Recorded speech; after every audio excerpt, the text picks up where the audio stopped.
Olá, amiga, amigo do canal Direito para Todos. Eu sou Alcides dos Santos, advogado, e quero abordar um assunto hoje aqui com você que muito interessa a categoria dos trabalhadores que operam em restaurantes, bares, similares, hotéis. Este assunto trata-se da gorjeta. Foi editado no último dia 13 agora de março, portanto recentíssimo, já que hoje é dia 22 de março. Então, no dia 13 de março de 2017, foi editada uma lei, a Lei 13.419, e essa lei veio com o intuito de regulamentar esse assunto gorjeta. A gorjeta, como todos nós sabemos, ela é uma retribuição, ela é um reconhecimento que é dado voluntariamente por alguém que é atendido num restaurante, por um garçom, por um carregador, num hotel. Então a pessoa, sentindo-se satisfeita, bem servida, ela entrega um dinheiro, ela dá um dinheiro para aquele trabalhador que bem a atendeu. E esse dinheiro que é entregue diretamente por aquela pessoa que é bem atendida, é dado o nome de gorjeta. E a gorjeta, então, segundo a lei até então vigente, ela era uma forma em que terceiras pessoas diferentes do empregador poderiam efetivar uma espécie de remuneração ao trabalhador. Tanto que o artigo 457 da CLT, que eu peço licença aqui para fazer uma leitura do parágrafo 3º, era a única regulamentação que nós tínhamos acerca da gorjeta. E ele dizia o seguinte: considera-se gorjeta não somente a importância espontaneamente dada pelo cliente ao empregado, como também aquela que for cobrada pela empresa ao cliente como adicional nas contas, a qualquer título, e destinada à distribuição aos empregados. Então a legislação ele dizia isso, que a gorjeta ela entrava dentro de um gênero maior que se chamava remuneração e juntamente com o salário formavam essa contraprestação percebida pelo empregado. A gorjeta então, ela, como esta contraprestação paga por terceiro, ela tinha determinadas especificidades. E esta gorjeta, que era entregue ao empregado, ela poderia ser uma gorjeta espontânea, que era aquela que o cliente dá diretamente para o garçom, diretamente para o carregador. Essa é chamada gorjeta espontânea. Mas há também a gorjeta que é cobrada na nota de serviço, aquela que o seu empregador, o seu patrão, o dono do restaurante, o dono do hotel, cobra diretamente do cliente e teria, por força deste parágrafo 3º, de entregar, de distribuir aos empregados que prestaram aquele serviço ao cliente. Bem, esta gorjeta, então, entregue, ela não era considerada salário, como até agora não é considerado e nem com o advento da nova lei vai ser considerada salário. Ela trata-se de uma remuneração. Por que uma remuneração? Porque salário é aquilo que é pago diretamente pelo empregador ao empregado. E a gorjeta não era paga diretamente pelo empregador ao empregado, ela é dada espontaneamente. E aqui é bom que se frise que a gorjeta ela não é algo obrigatório ao cliente. Não há nenhuma lei que obriga a pessoa que é atendida no hotel, no restaurante, a dar gorjetas. Isso é uma voluntariedade, é um ato de doação. O cliente, bem satisfeito com o atendimento, então ele entrega, dá a gorjeta.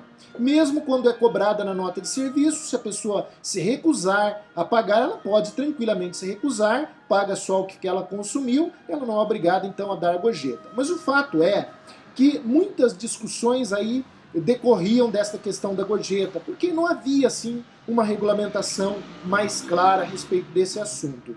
E como eu disse, o primeiro deles é no que diz respeito à gorjeta poder ou não substituir o salário. Olha, a gorjeta, em hipótese alguma, mesmo no advento da legislação anterior, ela não poderia e não pode substituir o salário. Ou seja, você que é garçom, você que é carregador, você que é uma pessoa que trabalha diretamente em hotéis, bares, restaurantes e similares, você não pode receber exclusivamente por gorjetas. Há que existir um pagamento de salário direto para você, porque a gorjeta ela é paga por terceiros, ela é opcional, de forma que não pode o empregador simplesmente cobrar nota na nota de serviço e pegar o dinheiro e pagar os garçons. Isso está absolutamente errado e vai ter que pagar o salário principal, de acordo com o piso salarial disposto nas convenções coletivas da categoria. Muito bem.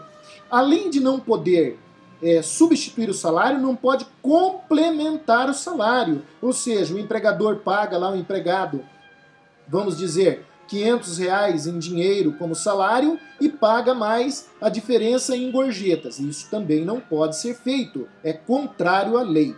Pois bem, o parágrafo, eu vou agora iniciar uma análise da nova lei para que nós possamos então compreender um pouco melhor como é que esta nova lei vai tratar a respeito desse assunto gorjeta.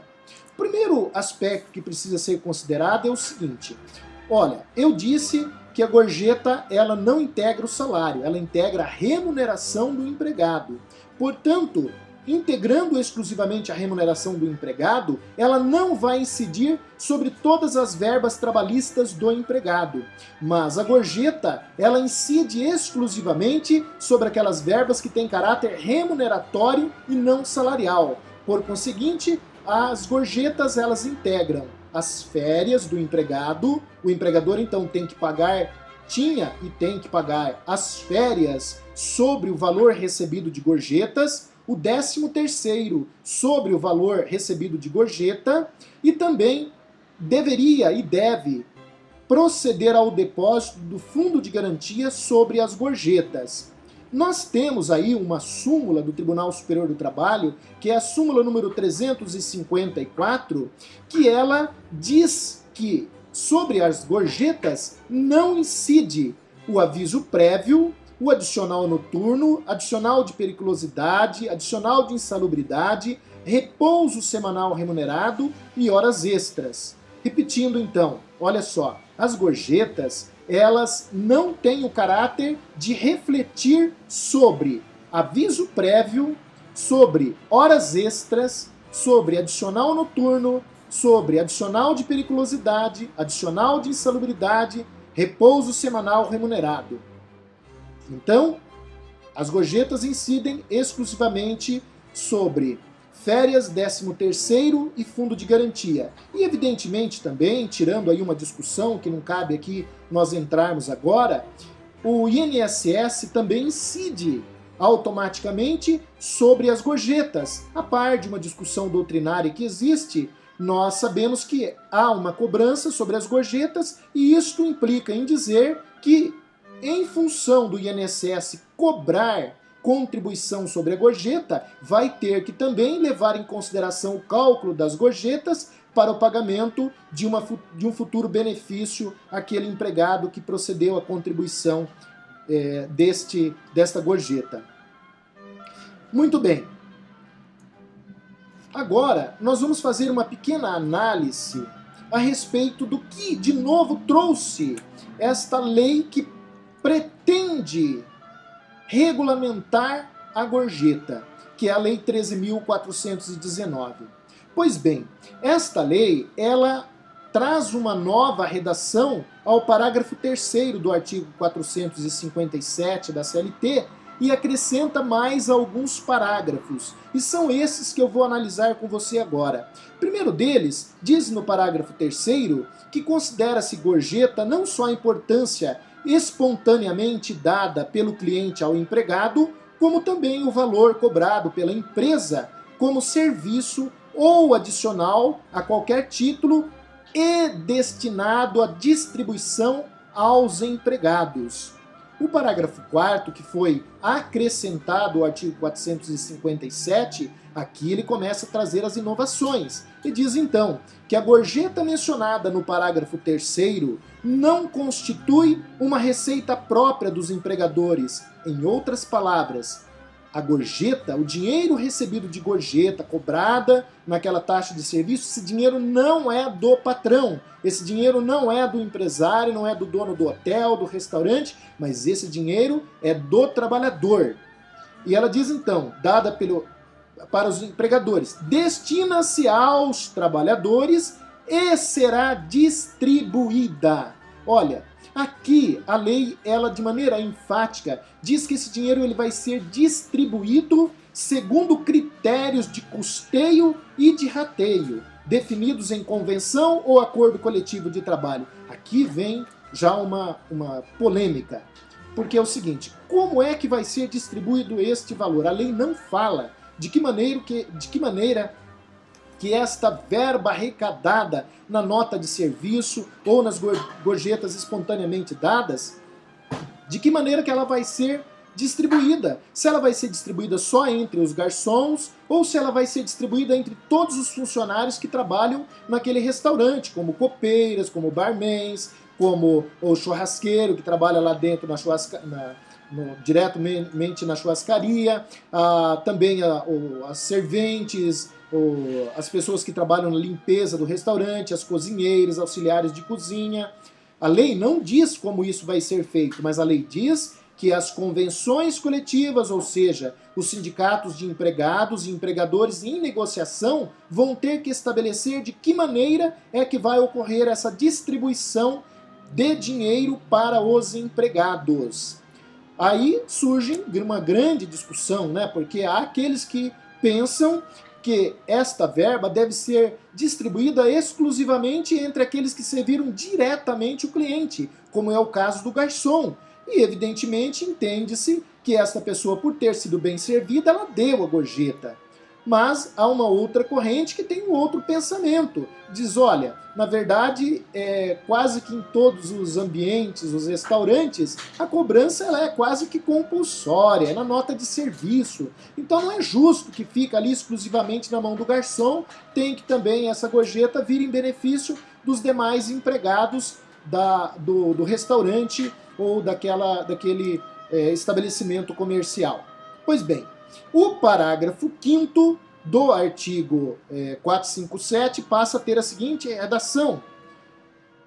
Inexistindo previsão em convenção ou acordo coletivo de trabalho, os critérios de rateio e distribuição da gorjeta e os percentuais de retenção previstos nos parágrafos 6º e 7º deste artigo serão definidos em Assembleia Geral dos Trabalhadores. Isso aqui eu acho uma coisa utópica, porque veja, se o próprio sindicato não for lá e negociar essas condições e estabelecer nas convenções coletivas, muito dificilmente os trabalhadores vão conseguir se organizar para, através de uma convocação, através de jornal, convocar uma assembleia geral e definir esses critérios. Isso fica bastante difícil, os trabalhadores não conseguem fazer isso sozinhos.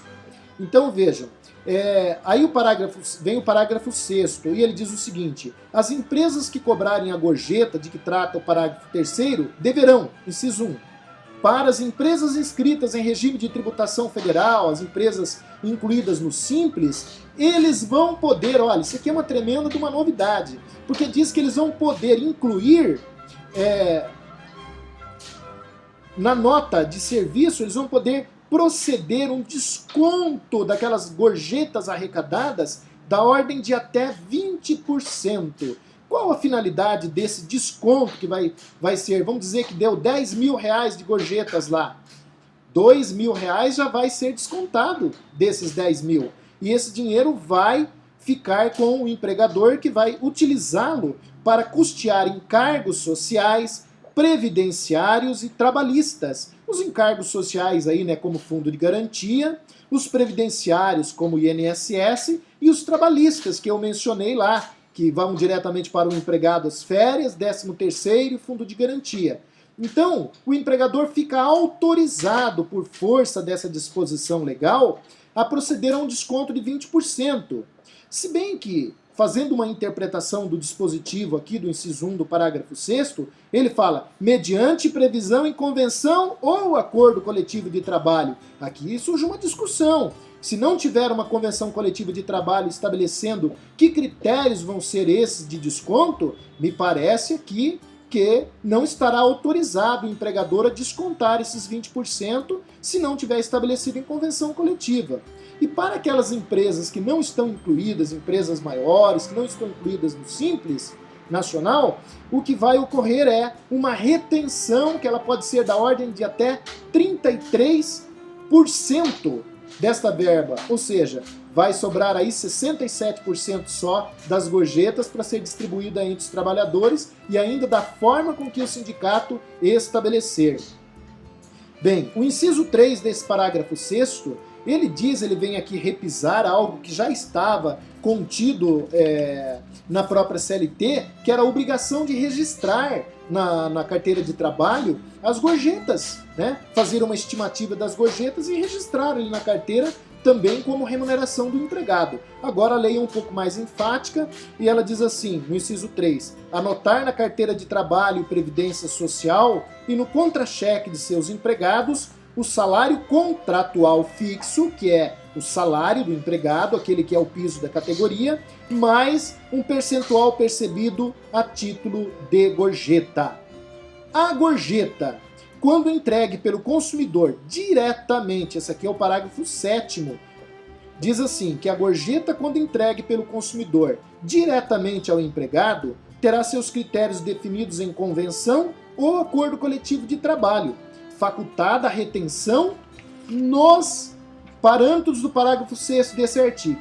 Gente, aqui é uma novidade que vai dar muita confusão esse parágrafo 7º, que ele diz que aquele dinheiro que é entregue diretamente pelo cliente, chega lá, coloca no bolso do garçom, ó, toma 50 aqui, você me atendeu muito bem, gostei de você, você é sorridente, toma 50. A lei está dizendo aqui o seguinte, que desses 50 aí, é possível o empregador descontar, se for simples a sua empresa, 20%, 2 é 5, 10, então o empregado fica com 40, 10 vai para o empregador pagar os encargos.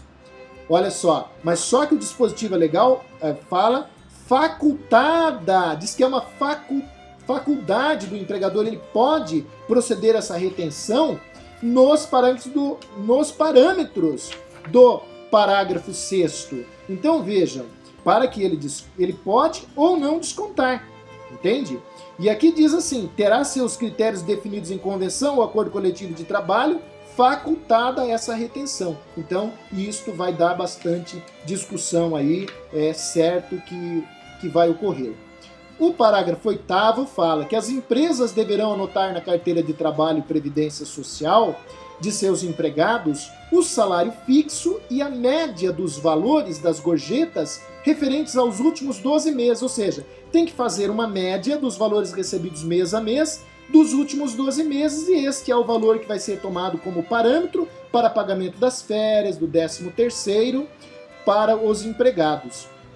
O parágrafo 9º, então acrescentado, diz: cessada pela empresa a cobrança das gorjetas de que trata o parágrafo 3º deste artigo, desde que cobrada por mais de 12 meses, essa se incorporará ao salário do empregado. Vamos dizer que tem lá um restaurante que cobra na nota de serviço 10% e que dá ali uma média de R$800 por mês para cada empregado.